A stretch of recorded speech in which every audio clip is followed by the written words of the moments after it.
Welcome to the Well-Seasoned Librarian podcast. I am Dean Jones, your host. This is Season 7, Episode 8.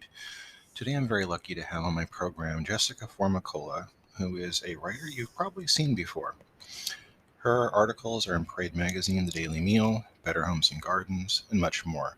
Her work has been featured on CNN, The HuffPost, Country Living, and numerous cooking channel shows. You've probably also seen her really well-crafted food writing in SavoryExperiments.com, her website. If you've not seen it, you should give it a try. The link is in the bio. It's a really phenomenal website with just superb, well-crafted food writing, excellent recipes, just amazing. Her new book, Beef It Up, 50 Mouthwatering Recipes for Ground Beef, Steaks, Stews, Roasts, Ribs, and More, is quite like that as well, in that it's very well crafted and it's an excellent cookbook. I would recommend it for anybody who's a new cook or a cook who, like me, is an older cook but trying to improve and get better. I mean, I've cooked for years. I know that I've flubbed up some beef recipes in the last few years with huge regret. And reading something like this that is a definitive work on beef really is a good way to get back in the game and get better at what you do. Really enjoyed getting a chance to talk to Jessica. She was so patient. We had a lot of snafus. It was a new Zoom account, so I had a lot of errors that I had to kind of compensate for. And also, in editing this, I realized that my mic wasn't on, so you'll hear that, although it turned out fine anyway. Without further ado, I'm going to take you to my really warm and fun interview with Jessica Formicola. Welcome to the Well-Seasoned Librarian podcast. I'm your host, Dean Jones, and today I am very honored to have on my program writer, blogger, author, Jessica Formicola.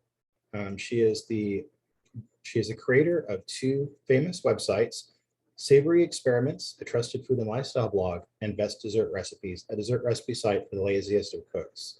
She has a new cookbook out this week called Beef It Up. It is 50 mouthwatering recipes for ground beef, steaks, stews, roast, ribs, and more. Jessica, thank you for being on the program. Thank you for having me. Now, I wanted to ask you right off the bat, I saw something in your bio that was very interesting to me.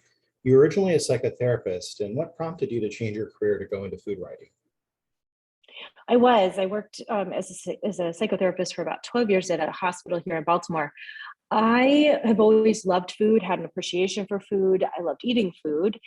And I was teaching myself how to prepare food as well. And I and my husband and all of our friends are transplants to the Baltimore area. We don't have family here, so we'd host Sunday dinners at our house. People started asking for the recipes. And a lot of the times I hadn't even written them down because I added a dash of this or a little bit of that. So I started writing them down. One day a patient no-showed, and I quite literally Googled how to start a food blog. At the time, I had no idea that there were millions of food blogs out there, or that this could be a career change for me, or that there was so much competition. I for the first 2 years, just wrote down recipes with no images and posted them. And one day I was looking at my stats, and I really didn't look at my stats because I didn't realize anybody was reading it. And 30 people had looked at it, 30 whole people. I was so excited. And I decided to up the ante a little bit and start taking it more seriously. And now today, Savory Experiments gets over 1 million page views per month. So it really goes to show you how you can grow. I really love your websites. They're so professionally done. You have just the right, perfect amount of content. The photography is gorgeous. I remember looking at an image of brownies with a caramel drizzle, and I'm thinking, if I did that for Instagram, it would look pretty awful. But it looked gorgeous. It looked like a piece of art. So I really am very enamored of not only the website content, but also your writing. Now, you're a Lee Cordon Bleu certified recipe developer. Can you talk about that and what went into the creating of the websites? Sure. So I am Le Cordon Bleu certified for recipe development. You basically take some classes. Again, I'm one of those people that if I'm going to do something, I really want to do it well. So I took classes to make sure that I was doing the best I could do in the process of recipe development and recipe writing. It teaches you how to write for the average cook instead of an advanced cook. And little things like making sure you list every ingredient instead of saying salt through chicken stock, stuff like that. But also how to pair flavors best things like the flavor matrix or the flavor Bible, which I'm sure every cooking enthusiast owns at home and has millions of Post-it notes in. And all of that has made me a better writer in general. So that goes into the blogs as well. The blogs are very SEO driven, search engine optimization driven, say that 5 times fast, and also user friendly. Everything that comes before the recipe is important information. It's important information about the ingredients to teach you about them so that you can be a better home cook, whether you're using my recipe or somebody else's recipe or making up your own. I like to include information about why you need to use a heavy bottom saucepan instead of aluminum, why we're cooling on a wire rack and when, because all of that plays a part in the finished product, and understanding the whys, not just the hows, is going to make everybody a well-rounded cook. So I try to include that in there. I am kind of a sarcastic, witty person, so you might get a little whiff of my personality, but those blog posts are not just silly stories about my husband or my dog. They actually have important, useful knowledge in them. You've written for an amazing array of magazines like Better Homes and Gardens, Parade Magazine, MASH, The Daily Meal, Brilliant Baking, and Country Living magazines, to name a few. How did you begin writing for these magazines? The first magazine I wrote for was Parade Magazine online, and this was around the time that BuzzFeed was doing a lot of roundups as well. I actually did a couple of BuzzFeed roundups, but Parade reached out to me. They were reaching out to a lot of bloggers. I think they were looking for individuals to write for them that weren't professional journalists. They actually wanted the relatable and approachable people, and at that time, 6-7 years ago, that was bloggers. So it wasn't as much perfected food writing, if you will. It was more curating lists of recipes, and for food bloggers and SEO factors, that's really important to get those backlinks and to develop more of a community and a set of users. Now, what is your typical day like as a writer? Well, I'm a mom too, so I get up about 5 in the morning. Sometimes I hit snooze until 5:30, and then I work out and run because that's the only time it gets done. I get my kids up, I get them to school. I have a husband, he's extremely helpful and very, very supportive, so he helps along the way too. They go to school at 8:30, and then my day starts. So I have a team of 6 people that work for me, and I make sure that posts that are going out that day are ready to go. I put all the finishing touches on them, check all the boxes, and then start looking at what we have on our editorial calendar ahead of time. We work 3 months out. So we'll be shooting things for 3 to 4 months from now. We're already starting to plan our calendars for Thanksgiving. It's actually very hard to find turkeys this time of year the right size. Yeah, I can imagine. And yeah. I mean, I was shooting 4th of July in January and Easter at Christmas. And I'm always, people think it's funny because I'm always a couple of months ahead.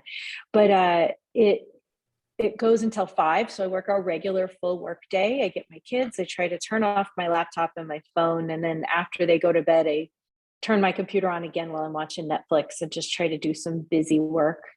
There's a lot that goes into this. I think some people think it's a easy side hustle, and I work way more hours now than I did when I was a therapist. I can imagine.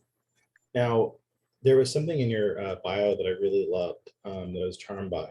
It's the 4S philosophy. Can you talk about that a bit? So our 4 S's are the 4 pillars, if you will, of how we teach our home cooks to be better home cooks. So I always encourage people to go back to the 4 S's, which are salt, seasonings, sauces, and swaps. You can take any meal, very plain meal, Kraft macaroni and cheese, and if you start to incorporate in salt, seasoning, sauces, and swaps, also substitutions, you can create a gourmet meal. It all depends on plating and your knowledge of these things. Even just like a sprinkle of flaky sea salt on top of mac and cheese can take it to another level and really elevate a dish. So we talk about that throughout the blog, throughout the book, and people remember it. That's what they go back to. And it's been pretty amazing because it was something that I found so simple, but after I put it into this kind of memorable system, our Savory Experiments community has really started to embrace and use the 4 S's. I was also charmed by the comment that you're obsessed with salt. Can we talk about that and how many varieties you have? Oh my gosh, I love salt. So I had to go count. It was 27. I have 27 jars of salt, and actually 4 of them aren't even opened, which baffled me. I'm like, oh my gosh, we got to use these immediately. What can we use these on?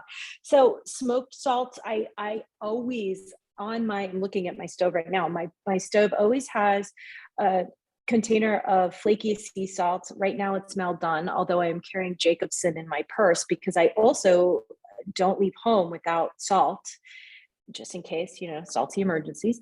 And I use coarse kosher salt. I have both Diamond and Morton's on hand because, as we know, as home cooks, something else we beat into people is that we have the two, even though they're both a coarse kosher salt, have very different grain sizes, and therefore the volumes are going to be different when we're using them. So salt is just such an amazing thing, whether it's a red salt or a pink Himalayan or a black sea salt from Hawaii. Just put that onto a steak or a burger or a salad can change the flavor profile and the texture immensely. It's a magical thing, and the easiest of things to add to any dish. I got some smoked salt last year, and I've been using it ever since. It was quite a game changer for me. I recommend that to anybody. I love smoked salt. It's amazing. It is. Yeah, you can also get these little, we have like a big smoker, but I have this little pan smoker that I use in the oven now that has little pellets, and it's perfect for doing small batches like salt. That sounds amazing. Now, this is a question I'm really anticipating asking about because it's near and dear to my heart. I'm a cookbook hoarder / collector, and I heard that you are as well. What are some of your favorite cookbooks? Favorite cookbook is hard. I'd say that I always have the Food Lab and the Flavor Bible around, which aren't actual cookbooks, but I read cookbooks like I read novels, like at night before bed. Yeah. It just kind of never stops. My brain never, and then I'll be up like, oh, I got to try that new technique for poaching an egg. And then it'll be 1 a.m. and I'll be in my kitchen poaching an egg. So it got to the point where I realized that I'd buy these beautiful cookbooks because I loved all the pictures and I'd have the best intentions in cooking from them. And I just wasn't. So I created a game for myself called Recipe Roulette. Recipe Roulette. It was so much fun. I so encourage it. So I was doing it on my TikTok and Instagram. And then when the book started to come out, it was just too much. So I'm taking a hiatus, but I'll be back. So the concept is you take a cookbook, and you randomly turn to a page. No takesies, backsies, as my 4-year-old daughter would say.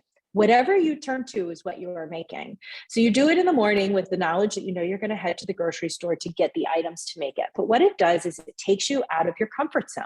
Instead of picking something that's similar to everything else that you always cook, you're going to try a new technique, or you're going to try a new recipe or a new set of ingredients.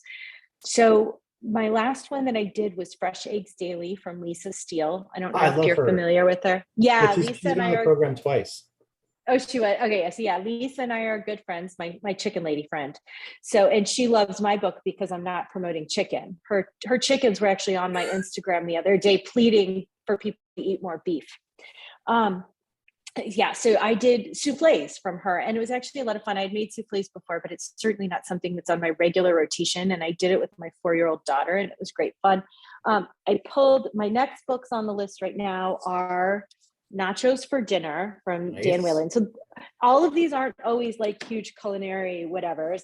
I do a ton of cast iron, but I don't do a lot of baking in my cast iron. So I've got a cast iron baking book and easy bread. I don't bake. I love bread. I'm a carboholic. Things like Atkins would never work for me, but I want to be a better bread baker. So I have easy breads, and that is on my list too. And that's kind of my Sunday cookbook because I know it'll take me a little bit more time.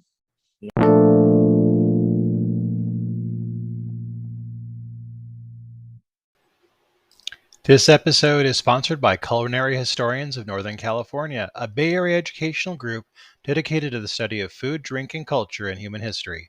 To learn more about this organization and their work, please visit their website at www.chnorcal.org.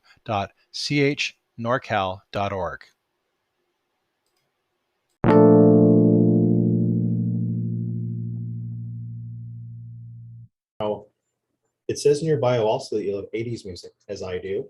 Can you tell me what are some of your favorite bands from that era are? Oh my gosh, where do I even start? So, my husband and I actually met at an all 80s cover band concert called the Leg Warmers, and I was dressed in a jazzercise leotard. No joke. That is how we met. So, my all-time hands down favorite band is Guns N' Roses. People are Nice. sometimes surprised to hear that, but they are, and my husband is as well. We even went to Japan once to see them there. So we're pretty hardcore. I like the hair bands. I like Def Leppard. I like Warrant. I'm just I don't know. I guess my personality, people are always like, really, Guns N' Roses? I'm like, yeah, I know every song. Every song. Yeah, I get the same thing. I like a lot of goth music. People look at me and go, really, you? I'm like, yeah, no, what's wrong with that? Yeah, I mean, we listen to everything, and then I hop over to country music, and they're like, this just doesn't mix. I'm like, does it have to? Do I really have to explain this to you? It depends on my mood. Yeah, me too. I'm the same way. Now, I want to talk about the new book out this week, as of this recording, Beef It Up. It is 50 mouth-watering recipes for ground beef, steaks, stews, roast, ribs, and more. Talk about this book. It's a really amazing book, and I really like the website. It's really exact. It's got good amounts of content. It's really instructional without being overly instructional. And I saw a really great comment on the Amazon reviews. Somebody said this would be like a great first cookbook or something. I'm like, that is genius, because yeah, like if you want somebody to learn how to cook, this would be like the perfect book for like really doing a lot of major amount of their cooking. Was that your intent when you created it? I think my intent was very much the same as my blog. It was meant for people to become better home cooks and take comfort classics and elevate them to a new level. None of the recipes in here are terribly hard. And would be great for an amateur cook or a new cook. And one of the things that I did do very intentionally was make sure you didn't need any special equipment, even a grill. Most beef cookbooks are grill cookbooks, and not everybody has a grill. I lived in a city in a condo for 15 years. I didn't have a grill, or I had a griddle grill inside, which is just not the same if you're a grill enthusiast. But most beef cookbooks are grill books. And it's funny because we always think of like a good steak or a good burger being grilled, but if you go to a high-end steakhouse, the chef is not out back on a Weber flipping your steak. He's on cast iron or a griddle or using a high-powered broiler. So I wanted to really bring that to light, but also that a lot of these comfort classics can be brightened with vegetables. They can be used in other ways. We can make them more gourmet. We have a Salisbury steak and we used a caramelized onion gravy instead of just, beef stock and salt. Things like that, adding a lot of vegetables, a lot of color. The book has an entire chapter on salads, goes way beyond your regular steakhouse salad, and soups, and also appetizers. Beef always gets forgotten when it comes to appetizers, but there's so many good ones out there. I have a few favorites. I've already made the steakhouse salad, and I'm looking at making the shepherd's pie mac and cheese next week because I think my family's going to really love that. What are some of your favorites from the book? I know that's a hard question, but like, do you have any that kind of outstanding to you? Well, beef pad thai. The pad thai sauce is so easy. It only uses 6 ingredients. People usually don't see beef in pad thai. It's shrimp or chicken or all veggie. But what's great about it is that it's naturally gluten-free. Not that I don't follow a gluten-free diet, but for individuals that are cooking for a variety of people and they need to make sure that something's good but don't have to go out of their way. And you can make the sauce and the noodles separately from the vegetables and the protein so that people can kind of DIY make their own pad thai. So you can do shrimp, steak, chicken, and all veg. But it's also my use up vegetable crisper recipe. Anything you have left in your vegetable crisper, any nub of garlic or onion or zucchini can get thrown on in there. And it just makes it so bright and vibrant, and it's ready in 20 minutes. With that said, I've made beef pad thai 8 times this week now, and I think I need to take a break from it. But the steak pan fajitas are another favorite. The spinach and fennel and apple salad is one of my favorites, as well as the cheeseburger soup. It's like a deconstructed cheeseburger in a bowl, and people go wild for it at parties. Yeah, that'd be good on a cold day, I can imagine. What are some of your most underappreciated cuts of beef, in your opinion? I think that a nice tender chuck roast is totally underrated. People think that it's just for pot roast, and that's just not true. I will throw mine, I'll either braise it or put it in a pressure cooker and shred it, freeze it, and use it for tacos, Nice. sandwiches, barbecue sandwiches, quesadillas. I use it on top of hot dogs. I'll put it in burritos. I mean, there's just so many, on top of mac and cheese too. There's so many ways that you can use shredded beef, and it's a cheaper cut. So you can get a larger piece and it'll feed 15, 16 people, as well as flank steak. I think flank steak, sometimes known as bavette, depending on where you're buying it geographically. Yeah. So I like to butterfly mine and open it up like a book and roll it into pinwheels. Oh, nice. And people love that. There's one in there, there's a Gouda Stuffed Flank Steak in there, but you can use anything for the filling that your heart desires. I love the smoked Gouda. Again, it's that smell like the smoked salt. But anything you want to stuff in there, and you've got this beautiful dish. Now, I want to ask you, what do you think some of the biggest mistakes that people make when they're cooking beef? Hands down, browning. They don't brown correctly. Not high enough heat, not letting it sit and fiddling with it, moving it. And you hear that about people on the grill as well. Stop playing with it. Just leave it as it is. So I love cooking with cast iron. I really like the heat, the even, consistent heat that it produces, especially I have a propane range because I'm out in the country, so we don't have gas, but I also had electric when I lived in the city. And cast iron was just the best way to get the even heat on these different types of cooking mechanisms.